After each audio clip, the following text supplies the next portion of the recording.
Manifestacija Sport za sve održava se u hali Aleksandar Nikolić. To je događaj inkluzivnog karaktera koji okuplja sportiste sa invaliditetom kao i decu i mlade svih uzrasta, pre svega iz Beograda, ali i drugih gradova u Srbiji. Organizator Sporta za sve je Sportski savez osoba sa invaliditetom uz podršku Sekretarijata za sport i omladinu i Sekretarijata za socijalnu zaštitu. Zorana Nikoletić bila je na licu mesta.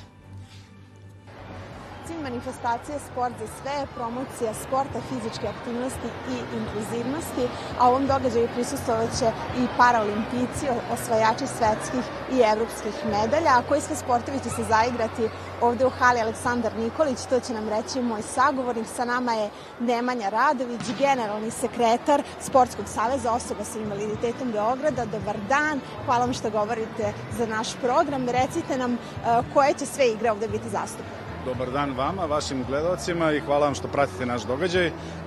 Danas ćemo ovde biti naravno u prilici da pre svega vidimo košarku u kolicima, pošto smo u hali u kojoj se igra košarka, ali pored toga i sedeću odbojku. Deca će proći elementarne sportske igre, poligone, bavit će se pecanjem, jahanjem, badmintonom, karateom, tekvondom, tako da smatram da će svako ko danas bude došao ovde da podeli tu lepu energiju sa nama da uživa.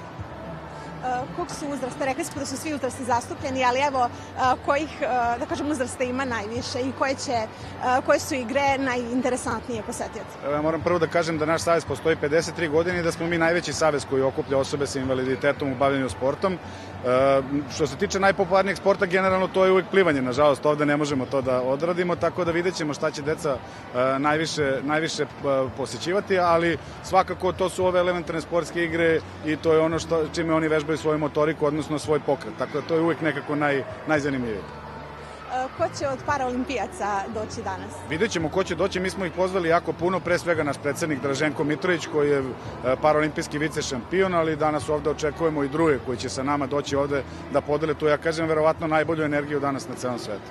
Sa vama ovde učestvuje i fondacija Heroji Beogradskog maratona. Jeste, Heroji Beogradskog maratona. Konačno imamo pravog partnera koji na pravi način razume potrebe osoba sa invaliditetom i od kad smo sa njima počeli da radimo, unapredili smo jako veliki broj stvari koje se tiču sporta osoba sa invaliditetom. Ja moram da iskoristim priliku da kažem da pored maratonske trke na kojoj sarađujemo sa njima, naša saradnja se proteže na celu godinu i sve ono što zajedno radimo mislim da na pravi način doprinosi kvalitetu života osoba sa invaliditetom. Ja moram da iskoristim priliku da se njima još jednom zahvalim na tome. Oni su nam pomogli u realizaciji ove manifestacije, ali i u realizaciji mnogih drugih koje radimo zajedno.